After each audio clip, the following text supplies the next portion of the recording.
DJ Ferris. It's Chicago, nigga. It's the real one. Hit me. Only one is pulling shit the fuck up. Let's get a sports talk. Hour 2 of this Wednesday PFT Live, and the deal was done yesterday. I'd say Bengals fans are getting a little bit nervous about what was going on with Joe Burrow and the Cincinnati Bengals, first overall pick in the draft, but they got it done. There was never any indication of any acrimony or whatever. Burrow signs, and it makes sense for him to sign.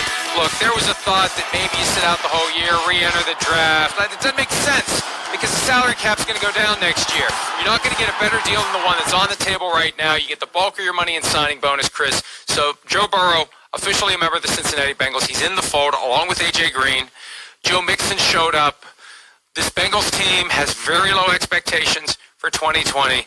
They keep their guys healthy. They keep their guys away from the virus.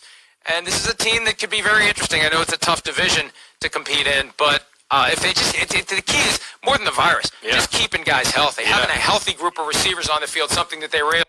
Yes, that's what hurts Cincinnati. To see them have an opportunity to be a good team, but they always have the players that's hurt. AJ, when he's on the field, he's an impact player and a safety blanket for Joe Burrow. But he haven't been on the field. No injuries will hurt Cincinnati. It's not that they hurt themselves. It just, when you have no injury, it play a part. And it messes everything up for your team for that year. They just need everyone healthy. Everyone coming to the season healthy. This could be a dangerous team in that division. They rarely are able to do. But I'm excited about what Joe Burrow can do based on what we saw him do last year for LSU. I am too. This is another quarterback. We talked about Tua last hour, right? Hey, pandemic year. Yeah, no OTAs. Here's a rookie quarterback. Okay. I don't give a damn. Joe Burrow is in that Tua class to me of he's about as ready to go as far as a rookie quarterback and what it means to play in the NFL as you're ever going to see. He was in a pro-style offense. He was running Sean Payton's West Coast type offense last year. Not to that extent, that level and capacity and, creativity, but still it was that offense. So he's going to have a great understanding of NFL offenses again. And within that offense is going to be some carryover from the Sean McVay, Zach Taylor type offense too. So he's going to understand some of the rules right away. And the fact that, again, he played in the SEC, he's been around NFL football players. I'm excited for Joe Burrow. Like I said during the draft, Mike, he's the closest thing I think I've seen to Peyton Manning coming out in the draft, since Peyton Manning, of course. And that's just the way the aura. He's in a situation that rookies normally don't be in. The Bengals have weapons around him. From T. Higgins, if Ross stay healthy, Boyd, AJ, Mission in the backfield. So he in a situation in a good offense could have a solid rookie year for them. He been put in a situation with weapons around him. Most rookies come into bad teams and don't have that type of weapons around him. They have to work what's on the field at that time until they build some around him. Joe Burrow came into a situation with weapons already around to help him out. That's what's going to help him have this solid rookie year. And the way he handles himself off the field, the way he plays on the field, he's got it all. And it just seems like the tougher the game, the worse the situation is, whatever it is, he just rises to the challenge and plays better. And I'm with you, Mike. I'm excited. They got some young studs and a guy like A.J. Green where you go, yeah, they might lose a lot of games, but they could be really fun to watch and put up a lot of points and yards. As we wait for more clarity, or as the case may be, any clarity on what's going to happen with college football season this year, think about this. If there hadn't been college football season last year, where would Joe Burrow have been drafted this year? Right. Joe Burrow was on no one's list as a breakout star and a guy who was destined to be the number one overall pick in the draft. So it just shows you what the NFL loses. The NFL is rooting very hard for college football to happen because you want to have that last year of college football help you better crystallize what otherwise is a complete and total crapshoot. But yeah, if there had been no football last year, no Joe Burrow, there may be some other guy out there who's ready to become a star who will be the first overall pick in 2021 that we won't even know about. Right. If they don't play college football this fall. So Burrow made the most out of that last year of college football, and now the Bengals hoping to make the most out of their latest effort at a franchise quarterback, really their first guy since, hey, I don't want to, Andy Dalton was just kind of there. Was he a franchise quarterback? He got a decent contract. Yeah. He was with the team for, 8-9 seasons. Right. It just never felt like. He just ain't get it done.